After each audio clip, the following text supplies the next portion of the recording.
Hello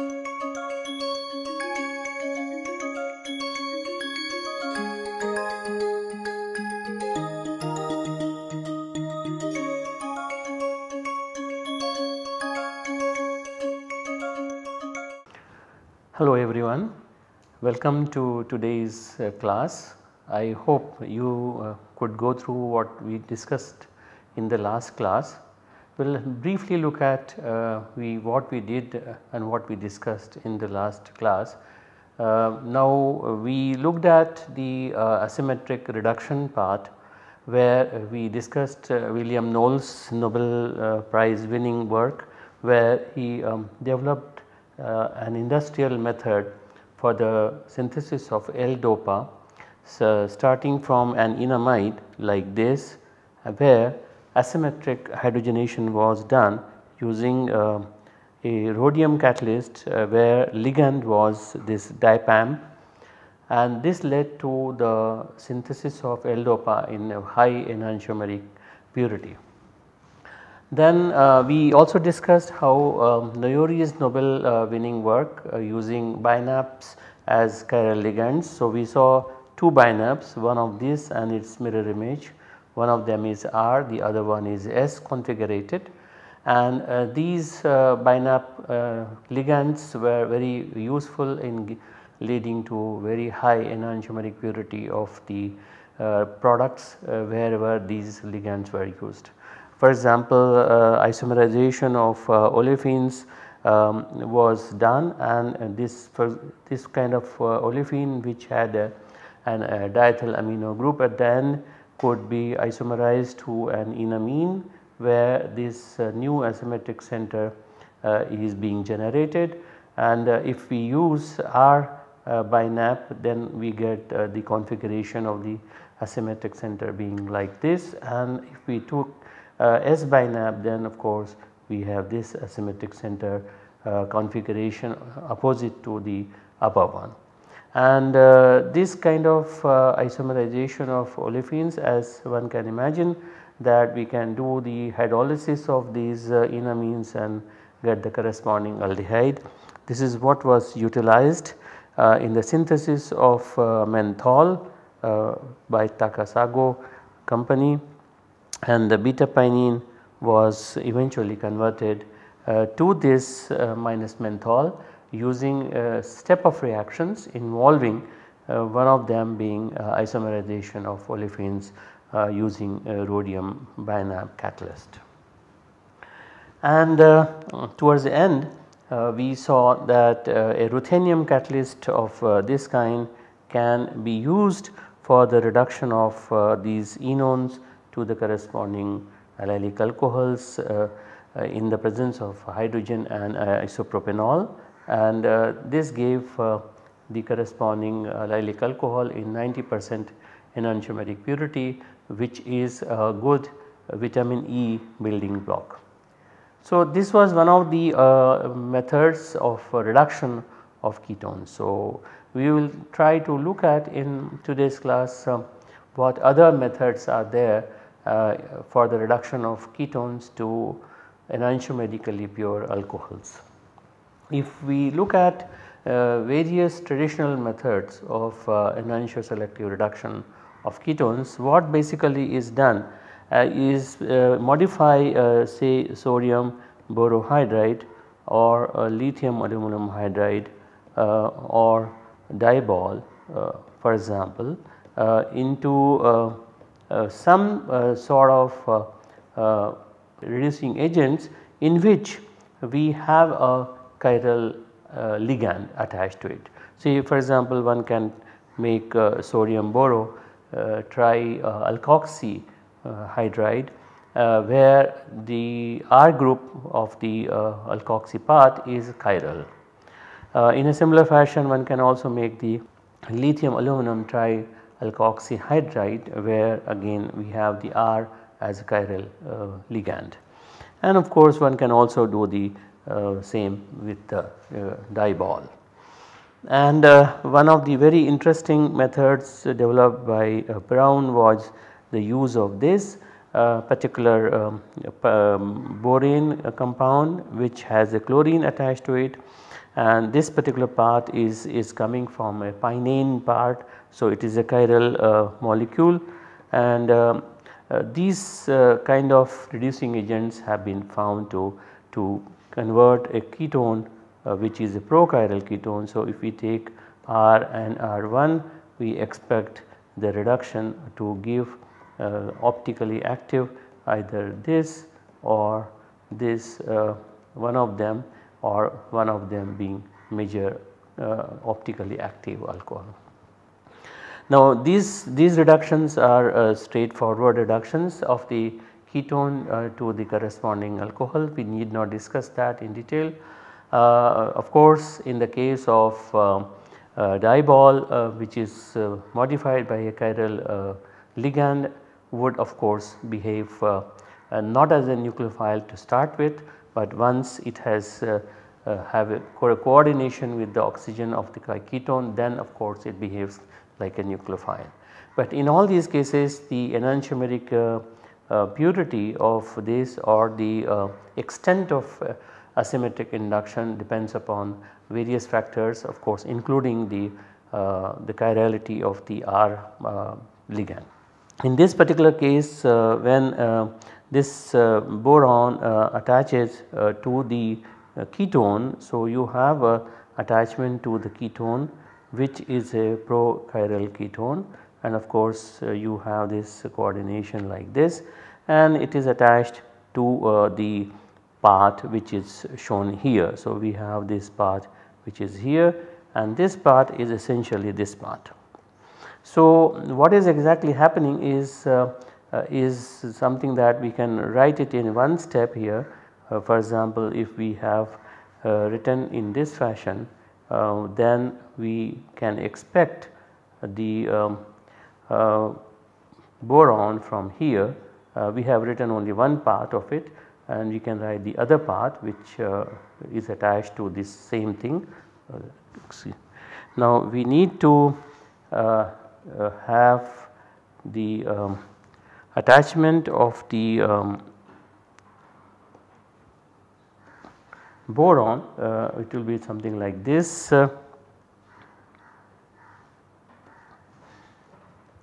Here boron and chlorine, and of course we will have attachment of the other part being here.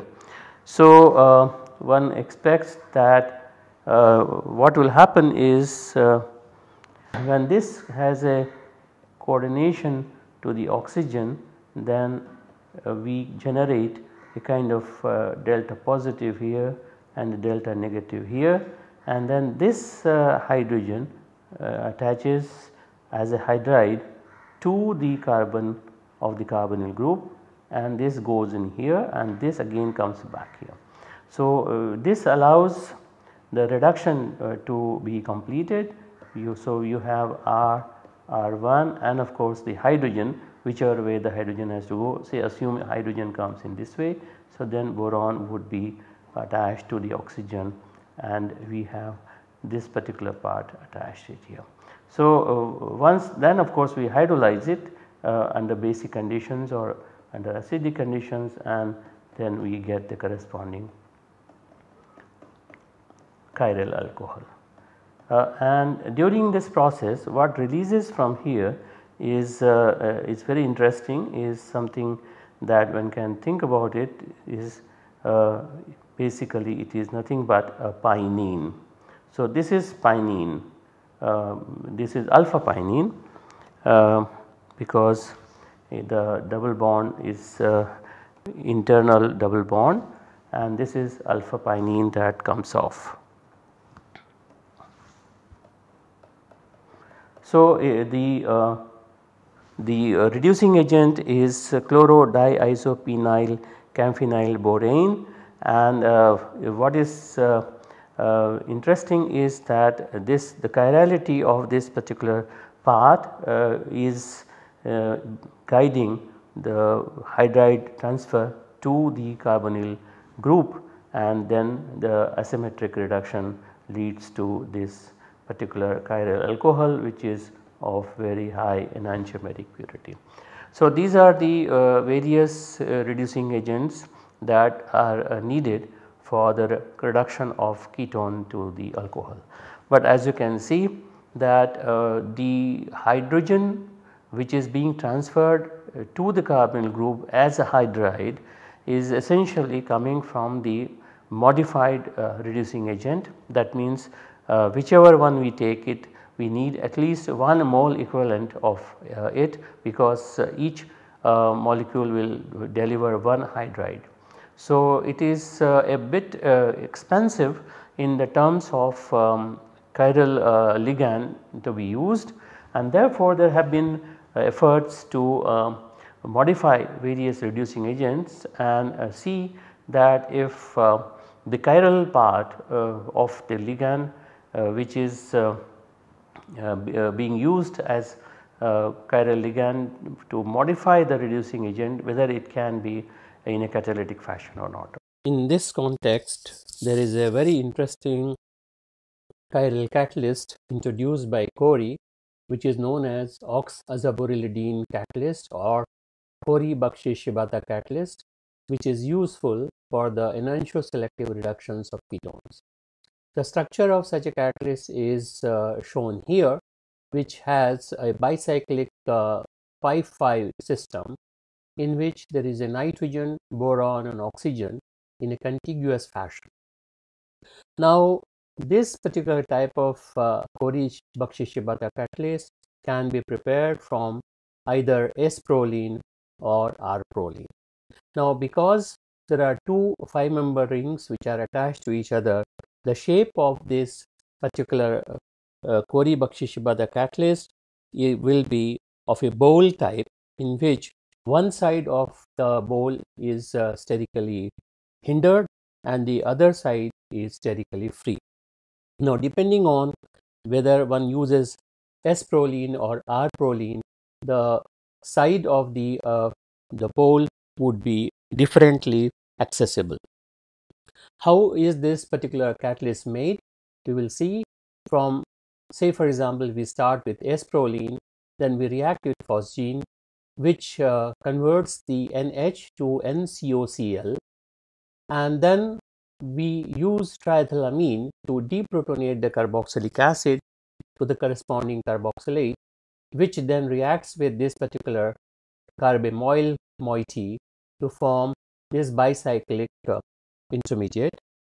Now, this bicyclic intermediate is then treated with phenyl magnesium chloride.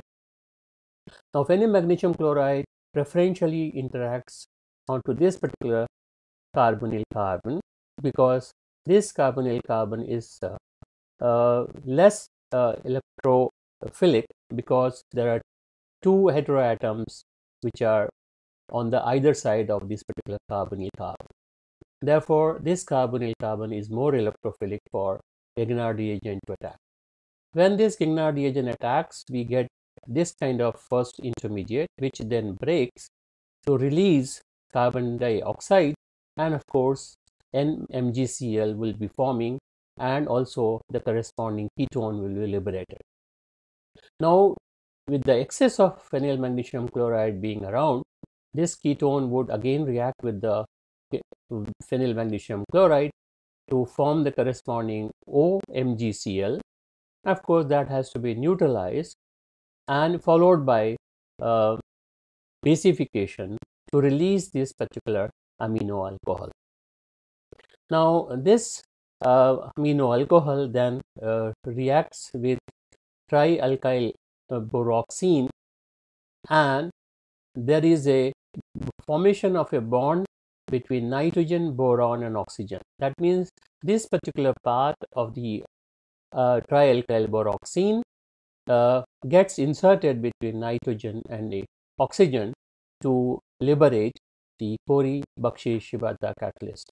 Now, as you can see that we have not lost any asymmetric center, or we have not done any epimerization. Therefore, the enantiomer purity remains close to 99%. So, this particular Corey-Bakshi-Shibata catalyst can then be utilized for the reduction of ketones along with a reducing agent such as diborane or any other boron reducing agent. Now, when we take such a bicyclic ligand and react with say borane, so the nitrogen lone pair of electron from here interacts with the electrophilic borane and forms this intermediate, and this is the intermediate that is very important. Now, what we have here is this R group. This R group is a very crucial group, and what happens is that since the bowl, the hydrogen at the junction is alpha oriented.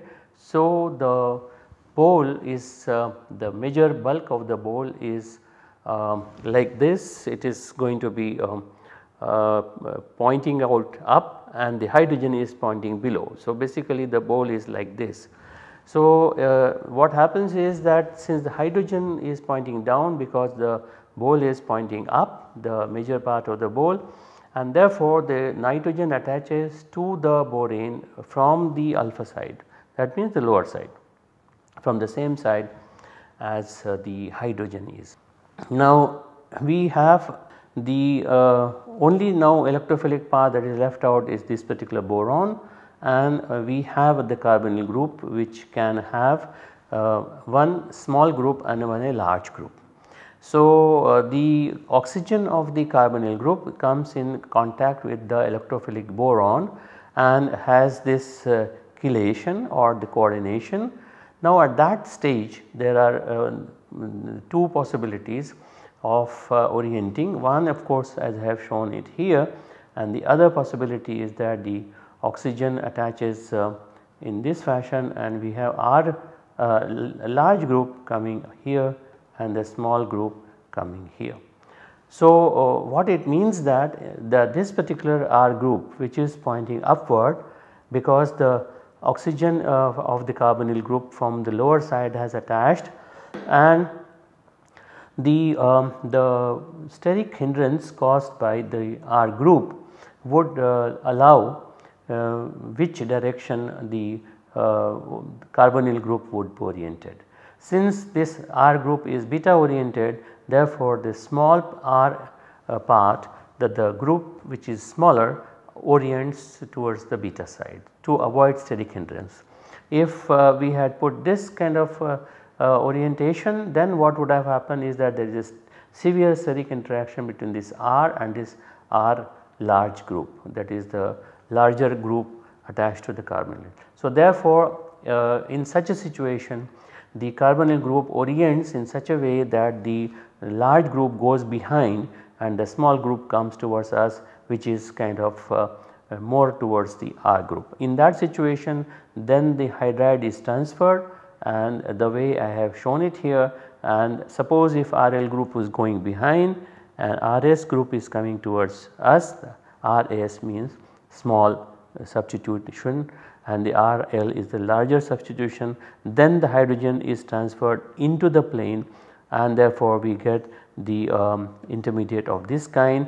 Of course, we can use the remaining hydrogens also and eventually get 2 or 3, and finally upon workup with a basic workup we of course will get the boron oxygen bond cleaved and the hydroxy group would be released, and this way we have converted carbonyl group to the alcohol and with the predictable geometry of the newly formed asymmetric carbon atom, and that is the configuration, that is what is seen. And if there are many examples that have been done, say for example, if this acetophenone is taken room temperature in THF and we carry out this particular reduction, then we get this alcohol in 97% enantioperic purity. Of course, during this process this particular chiral ligand, which is what modifies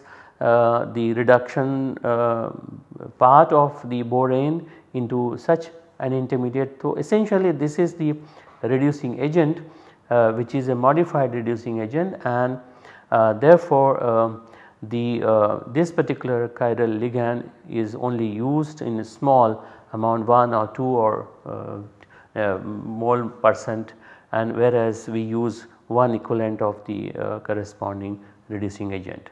So, as we can understand that the borane would not reduce the ketone unless it is activated to make it as a nucleophilic reducing agent, and that is exactly what is done by this oxazaborilidine by modification. Now here we have a negative charge on the boron, and thus the reduction occurs of the ketone via this kind of chelation. So this is a very nice method where only catalytic amount of a chiral ligand is used and 1 equivalent of borane is used as a reducing agent.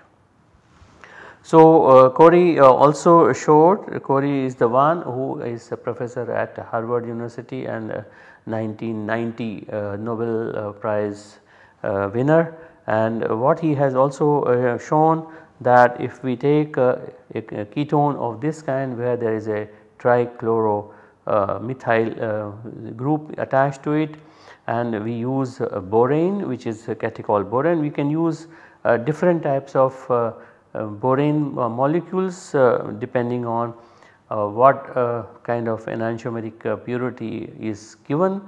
So we can also change this path, like for example catechol for borane is useful in cases where BH3 may be interfering with the double bond or amide. For example, if there are extra hydrogens attached after the ligand has coordinated with the borane path, then those extra hydrogens, for example in the case of BH3, would also affect some other part of the molecule if that gets affected.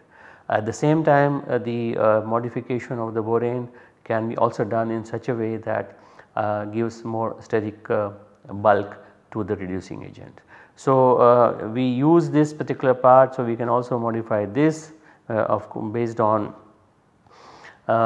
initial Corey-Bakshi-Shibata preparation, and when this reaction was done onto this ketone, they got this particular optically active alcohol which was treated with sodium azide in the presence of a base like sodium hydroxide.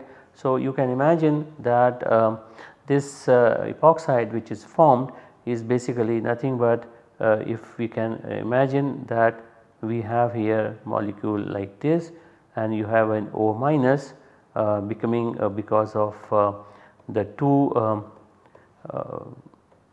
the OH group which is there, and the base takes up the proton from the OH and generates an anion, and this anion then internally attacks and removes one of the chlorines to form this particular dichloroepoxide. And this dichloroepoxide then under the conditions is attacked by the azide group, and in the way I have shown the arrows, the nucleophile attacks onto the carbon atom which is asymmetric, and then there is a loss of chlorine and eventually forming this acid chloride, which under the conditions because there is a basic condition is hydrolyzed.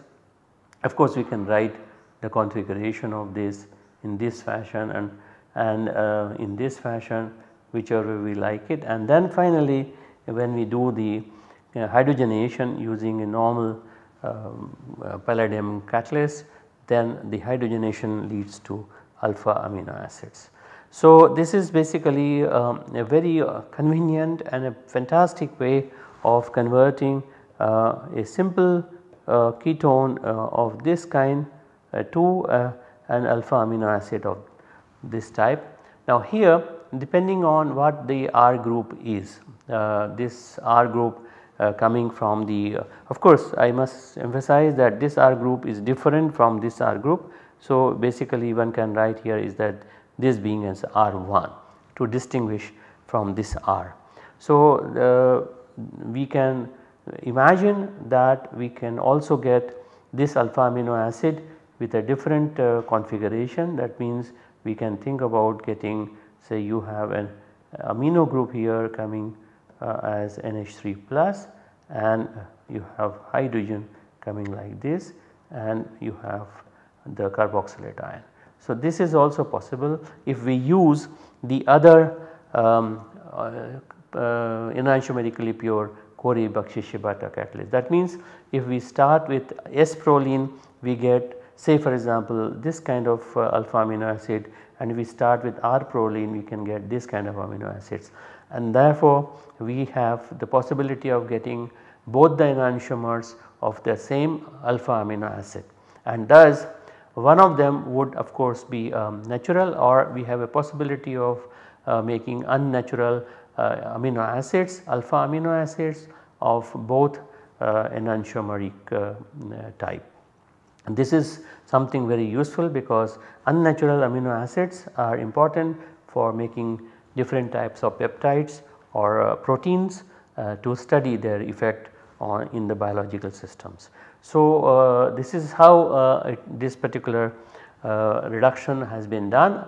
So, we will stop it today at this stage, and we will take up the other aspects of asymmetric reactions in the next class. Till then you could go through this whatever I have discussed it today, and be ready for the next class. Till then, bye and thank you.